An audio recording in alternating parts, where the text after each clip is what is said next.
대개 새해가 시작되면 가족이나 친척 그리고 가까운 사람들에게 새해 인사를 하고 많이 바쁘셨을 거예요. 새해가 되었을 때 가장 많이 하는 인사말이 새해 복 많이 받으세요예요. 여러분 혹시 우리나라 사람들이 얼마나 복을 좋아하는지 아십니까? 옛날 어르신 댁에 가보면 숟가락에도 복, 밥그릇에도 복, 또 심지어 베개 그 이불에도 커다랗게 복자가 써 있었어요. 자다가도 복을 받고 밥 먹다가도 복이 입으로 쏙 들어오도록 그렇게 했던 거죠. 오죽하면 복졸이라고 해서 복이 집 밖으로 못 나가게 꼭 붙잡아두는 도구까지 만들었겠습니까? 요즘은 어떤지 아세요? 어떤 광고에서 여러분 부자 되세요 하고 인사한 것이 유행된 다음부터는 복하면 다들 돈이나 부자를 먼저 떠올리게 됩니다.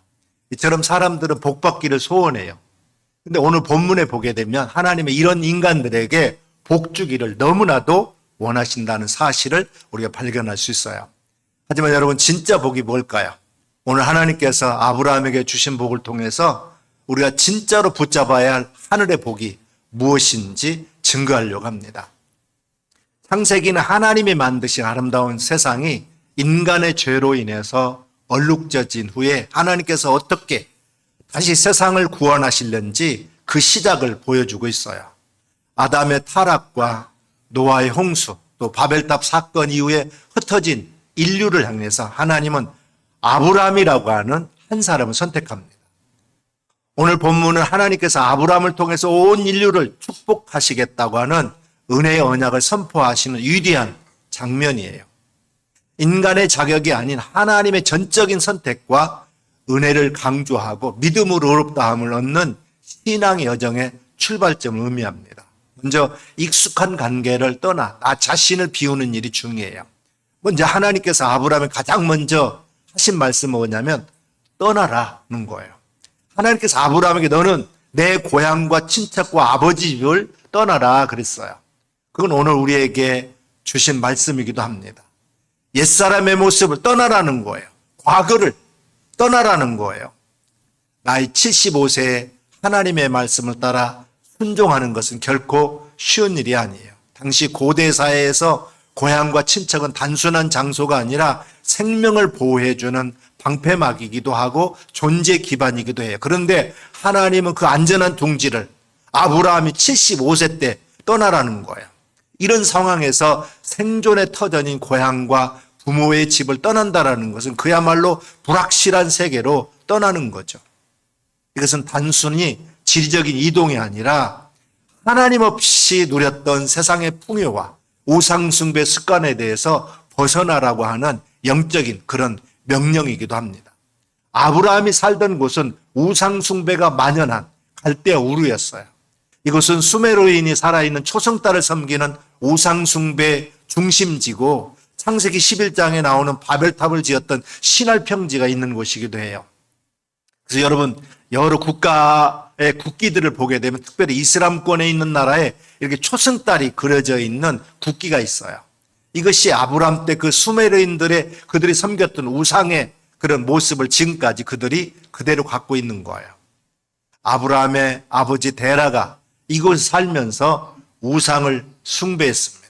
여호수아 24장 2절에 보게 되면 여호수아가 모든 백성에 이르되 이스라엘의 하나님 여호와께서 이같이 말씀하시기를 옛적에 너희 조상들 곧 아브라함의 아버지 나홀의 아버지 데라가 강 저쪽에 거주하여 다른 신들을 섬겼으나 그랬어요. 셈의 후손인 데라가 그곳에 살다 보니까 모든 사람이 다 우상을 섬기니까 그냥 자연스럽게 우상을 섬기게 된 거예요. 근데 그곳에서 자기 아들이 죽었습니다. 아들이 죽고 나니까 충격을 받아서 그곳을 떠나게 돼요. 창세기 11장 27절에서 28절에 보면 데라의 족보는 이러하니라. 데라는 아브라함과 나홀과 하란을 낳고 하란은 롯을 낳았으며 하란은 그 아비 데라보다 먼저 고향 갈대아인의 우르에서 죽었더라 그랬어요. 여기 아들 3명의 이름이 나오는데 막내 아들이 하란이에요. 하란이 거기서 죽었습니다. 롯을 낳아놓고 죽었어요. 그래서 아버지가 그걸 떠납니다. 창세기 11장 31절에 보게 되면 데라가 그 아들 아브람과 하란의 아들인 그의 손자 롯과 그의 며느리 아브라함의 아내 사레를 데리고 갈대아인의 우르를 떠나 가나안 땅으로 가고자 하더니 하란에 이르러 거기 거류하더니 그랬어요. 그래서 하란에 와가지고 잠시 머물다가 아브라함이 하나님의 음성을 듣고 다시 그곳을 떠나 가나안 땅으로 갑니다. 우리가 이 세상 살아가는 동안에 하나님의 복받는 인생으로 살아가기 위해서는 잘못된 환경, 또 잘못된 과거, 또 잘못된 그런 자리에서 과감하게 우리가 떠나야 됩니다. 많은 사람들이 물질의 우상을 섬깁니다. 돈보다 더 좋은 것이 없다. 그래서 뭐니 해도 머니가 최고다. 그래서 돈을 이렇게 움켜잡기 위해서 수단과 방법을 가리지 않는 사람들이 있어요. 물질을 우상으로 섬깁니다. 정당의 일을 해서 정당의 돈을 버는 것은 바람직한 일이에요.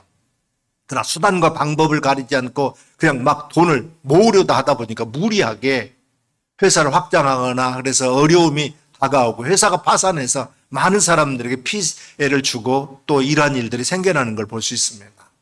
권력이 바뀔 때마다 권력자들이 주류로 따라가면 권력이 우상이에요. 권력이라는 것은 지나가는 거예요. 권불 10년이라 그랬어요. 10년 가는 권세가 없다 그랬습니다. 화무 11홍이라 그랬어요. 열흘 붉은 꽃이 없다 그랬어요. 여러분, 물질을 섬겨서도 안 됩니다. 권력을 섬기는 일도 안 돼요. 세상의 우상들을 섬기는 일도 안 됩니다. 세상의 쾌락의 우상을 따라가다가 패가망신한 사람들이 얼마나 많습니까? 무엇보다도 가장 위험한 우상은 나라고 하는 우상이에요. 모든 기준이 나 자신이에요. 그래서 자기가 기쁘면 행복한 거고 자기가 불쾌하면 불행한 거예요. 그날 날 칭찬하면 저 사람은 괜찮은 사람이고 누가 날 욕하면 저 사람 아주 못된 사람이에요. 모든 기준이 자기에게 있기 때문에 우리가 쓴소리를 제대로 들을 줄도 알고 우리가 하나님 앞에서 자기를 돌아볼 줄 아는 그런 모습이 필요한데 이 나라고 하는 이 우상에 갇혀가지고 그냥 어화둥둥 자기만 이해해 주기를 바라고 사는 사람들이 너무나 많아요. 그 성숙한 신앙인의 모습은 자기를 바라보고 예수님 앞에서 나는 날마다 죽노라 하는 아무것도 아님을 고백하는 그 모습을 하나님 앞에 보이는 사람이 바로 성숙한 사람이에요. 하나님이 기뻐하시는 모습인 줄 믿습니다. 그래서 우리는 이와 같은 잘못된 나의 모습에서 과감하게 떠나야 돼요. 나 중심으로 살던 내 과거의 모습에서 떠나야 됩니다. 과거의 상처에서 절망해서 우리가 떠나야 돼요. 나를 둘러싸고 있는 모든 우상을 다 버리고 떠나야 됩니다. 그것에 묶여 있으면 안 돼요. 떠날 때 하나님의 은혜가 우리에게 임하게 되는 줄 믿습니다. 머물러 있는 한 절대로 우리가 복을 받을 수가 없어요. 옛 모습에서 떠날 때 하나님의 복이 오늘 우리에게 임하게 되는 줄 믿습니다. 무엇이 우리를 붙잡고 있습니까? 우리가 섬기는 우상이 무엇입니까? 하나님은 아브라함에게 그 과거의 찌꺼기들을 비워내기를 원하셨어요. 믿음의 조상으로 불리는 아브라함이 우상 숭배로 뒤덮인 이 갈대아 우르에 살 때에는 그 삶이 절망 자체였습니다. 우리가 떠나야 할 가장 무서운 우상은 뭘까요? 그것은 바로 나라고 하는 우상이에요. 모든 기준이 자기에게 있고 내가 기쁘면 행복이고 내가 불쾌하면 불행이라고 하는 자기중심성 말입니다. 하나님은 우리가 이 나라고 하는 감옥에서 떠나기를 원하세요. 미국의 명문 대학 콜롬비아를 나와서 월스트리트의 유명한 금융회사에 엄청난 연봉을 받던 한 청년이 있었어요. 남들이 보기에는 성공의 정점에 있었습니다. 그는 그것이 자신에게 진짜 꿈이 아님을 그러나 나중에 깨달았어요. 그는 하나님이 주신 마음을 따라 그 안락한 자를 과감하게 떠납니다. 그리고 식당 보조로 들어가서 글을 닦는 일부터 시작해요. 사람들은 수군대죠. 왜 저런 일을 하느냐고. 하지만 그는 자신을 비우고 진정 하나님 기뻐하는 일이 뭘까 찾았고 결국 뉴욕 전체에서 소문난 최고의 요리사가 됩니다. 이처럼 과거의 화려함이나 집착함을 비울 때 비로소 하나님의 새로운 요리가 시작되는 거예요. 우리 주님은 우리가 먼저 비워지기를 원하고 계십니다. 또한 우리가 갈 바를 알지 못해도 오직 말씀의 빛을 따라 걷는 것이 중요해요. 하나님은 아브라함에게 어디로 가야 할지 구체적인 지도를 주지 않았습니다. 그저 내가 내게 보여줄 땅으로 가라. 그렇게만 말했어요. 이를 두고 아브라함이 갈 바를 알지 못하고 갔다고 히브리서는 말하고 있습니다. 목적지도 방법도 모른 채 오직 하나님의 말씀 이거 하나만 붙잡고 인생의 짐을 싼 거예요. 믿음이라는 게 뭡니까? 아는 것과 믿는 건 달라요. 아는 것은 지식에 머무르지만 믿는 것은 발을 내딛는 행동입니다. 인생은 결코 닫힌 공간이 아니에요. 우리 눈에는 깜깜한 어두움만 보일지라도 하나님의 말씀은 우리의 발에 등불이 되어서 한 걸음씩 인도해 주십니다. 사도 바울도 보세요. 그는 처음부터 자기의 인생 설계도를 다 알고 떠난 게 아니에요. 그저 하루하루를 하나님의 이끄심에 맡기며 살았습니다. 아시아로 가고 싶었지만 하나님이 길을 막으시니까 마게도냐로 발을 돌렸고, 매를 맞고 감옥에 갇히는 절망적인 순간에도 하나님이 주시는 마음을 따라서 걷기를 멈추지 않았어요. 만약 바울이 미리 겪을 고난을 다 알았다면 우울증에 걸렸을 거예요. 하지만 그는 한 걸음씩 순종했고 그 발자국마다 아름다운 교회를 세웠습니다.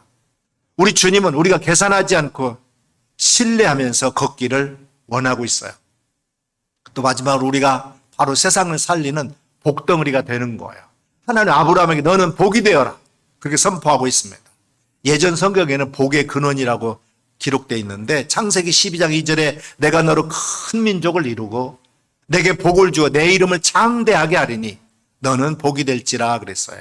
이건 우리가 복을 구걸하는 사람이 아니라 우리 존재 자체가 복이 되어 만나는 사람들에게 복을 나눠주는 그런 통로가 된다는 그런 뜻이에요. 한번 따라서 합시다. 너는 복이 되어라. 너는 복이 되어라. 너는 복이 되어라. 2026년도 우리 교회 표어가 너는 복이 되어라요. 그래서 2026년도에는 여러분들이 다 한 사람도 빼놓지 말고 복덩어리들이 되시기를 주님의 이름으로 축원합니다.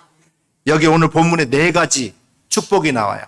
첫째로 너로 큰 민족을 이루게 하겠다. 두 번째로 내게 복을 주겠다. 세 번째로 내 이름을 창대케 하겠다. 또 네 번째로 너는 복이 되리라 그랬어요. 하나님께서 그를 복으로 만들어 주셨기 때문에 아브라함을 축복하는 자에게 하나님이 그를 축복하시고 아브라함을 저주하는 자에게 저주하시겠다 그랬어요. 하나님께서 아브라함의 이름을 창대케 하신 것은 그의 개인적인 영광을 위한 게 아니에요. 아브라함을 통해서 하나님이 사람들을 창대하게 하시고 복 주시는 참 하나님이심을 세상에 드러내기를 원하신 거예요. 하나님은 아브라함의 이름도 바꿔줬습니다. 그 원래 이름은 아브람이에요. 근데 큰아버지란 뜻인데 그는 아버지라고 불릴 수 있는 사람도 사실 아니었습니다. 왜냐하면 그때까지 자식이 없었어요. 근데 하나님께서는 창세기 17장에 아브라함이 99세 때에 이삭을 낳기 전에 내가 너를 열국의 아비가 될 것이며 내 이름을 아브라함이 아니라 아브라함이라고 하라 그랬어요. 그 새로운 이름을 주시면서 약속했어요. 아브라함은 열국의 아버지라는 뜻이에요. 하나님은 아브라함을 부르셔서 열국을 자신의 자식으로 삼아서 축복하는 존재가 되게 했던 거예요. 결국 복 있는 자는 하나님으로 인해서 그 이름이 창대케 되는 줄 믿습니다. 우리가 복덩어리가 되기 때문에 우리를 축복하는 사람은 복을 받을 거고 우리를 저주하고 비난하는 자들은 오히려 심판을 받게 될 것입니다. 오늘 3절에 이렇게 표현하고 있어요. 너를 축복하는 자에게 내가 복을 내리고 너를 저주하는 자에게 내가 저주하리니 땅의 모든 족속이 너로 말미암아 복을 얻을 것이라 하신지라 그랬어요.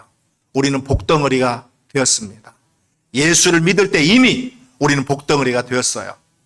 여러분이 그것을 알고 있든지 모르든지 깨닫든지 깨닫지 못하든지 그게 중요한 게 아니에요. 주님이 말씀하셨습니다. 너는 복이 되어라.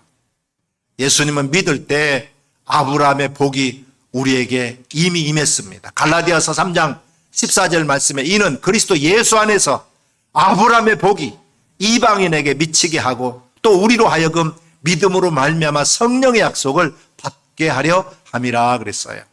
예수님을 믿는 그 순간 아브라함의 복이 우리에게 임한 줄 믿습니다. 복덩어리가 되었어요. 많은 사람들 우리를 통해서 복받게 될 것입니다. 믿지 않는 집안에 예수 믿는 내가 들어가면 그 집안이 다 복을 받게 되는 거예요. 믿지 않는 회사에 내가 들어가서 예수를 잘 믿는 내가 열심히 일을 하게 되면 그 회사가 복을 받게 됩니다. 믿지 않는 학생이, 믿지 않는 사람들이 많은 그 학교에 들어가서 열심히 복음을 전하고 주의 뜻을 나타낼 때 그 학교가 복을 받게 될 줄로 믿습니다. 제가 결혼하면서 저는 인생이 활짝 폈어요. 내 인생에 복덩어리가 딱 하나 들어왔거든요. 제 아내를 항상 제가 복덩어리라 그렇게 부르는데 제 핸드폰에도 제 아내의 이름 대신에 복덩어리다. 그렇게 요즘에 이제 복덩어리 VVIP라 이렇게 제가 기록하고 있는데, 아무튼 제가 우리 아내랑 결혼하면서부터 내 인생이 활짝 폈어요. 사실은 제가 그 결혼하기 전에는 진짜 찌질이 가난한 그런 전도사였었거든요. 그 신학교도 거지같이 다녔어요. 어떻게 보면 제가 책가방 하나 없이 학교를 다녔었으니까 누가 나를 후원해 주는 사람이 없잖아요. 그 시골에서 신학대학 다닌다는 게 쉽지 않잖아요. 거지처럼 다녔어요. 근데 제 아내가 결혼하고 난 다음에 우리 집은 절집이었잖아요. 절집했던 저희 집이 이제 우리 아내 들어오면서부터 91년도에 저랑 86년도에 결혼했는데 91년도에 전 가족이, 저희 형제들 다 예수 믿게 되었습니다. 그러면 복덩어리가 들어온 거 아니에요. 우리 아내 들어오고 난 다음부터 저희 집의 모든 것들이 활짝 피기 시작했습니다. 우리가 예수 믿는 그 순간 우리는 이미 영생이라고 하는 최고의 복을 받은 사람이에요. 그래서 우리가 가는 곳마다 어둠이 물러가고 소망이 피어납니다. 그렇습니다. 우리를 통해서 많은 사람이 복을 받게 될 거예요. 더 이상 우리가 죄의 노예가 돼서 저주받는 인생을 살지 않고 복받은 인생을 살아가기를 주님의 이름으로 축원합니다. 약속의 말씀을 붙잡고 거룩한 꿈을 꾸면서 믿음으로 전진하고 또 전진하고 전진하는 2026년도가 되시기를 주님의 이름으로 축원합니다. 하나님의 믿음의 사람과 함께 하십니다. 꿈꾸는 사람과 함께 하십니다. 말씀의 사람과 함께 하십니다. 성령의 사람과 함께 하십니다. 하나님이 함께 하셔서 그를 통해서 위대한 역사를 이루고 계신 거예요. 그 인생이 아무리 망가졌고 실패자의 모습으로 있었다 할지라도 주님 안에서 약속의 말씀을 붙잡고 일어나면 그 실패자의 인생이 위대한 승자의 인생으로, 성공자의 인생으로 변화되는 역사가 일어나게 되는 것입니다. 내가 속한 가정, 내가 일하는 직장이나 나 한 사람 때문에 복을 받는 것이, 이것이 하나님이 우리를 부르신 진짜 이유예요. 22년 전 불의의 사고로 전신 55%의 중화상을 입었던 이지선 교수 이야기를 여러분 기억할 겁니다. 덩어리처럼 변해버린 자신의 모습을 보면서 그녀는 여기가 끝이다라고 절규했어요. 하지만 하나님은 여기가 끝이 아니다. 아니, 희망의 메시지가 되게 하겠다. 그에게 말씀하셨어요. 수십 번의 고통스러운 수술을 견디고 그녀는 더 이상 자신의 사고의 피해자가 아닌 제2의 인생을 사는 복의 통로가 되기 시작했습니다. 그녀는 간증합니다. 사고 전보다도 지금이 훨씬 더 행복하고 고통을 통해 더 많은 행복의 종류를 알게 되었노라고. 그녀가 가는 곳마다 절망하던 이들이 다시 살아나는 기적이 일어납니다. 바로 그녀가 복 그 자체였기 때문이에요.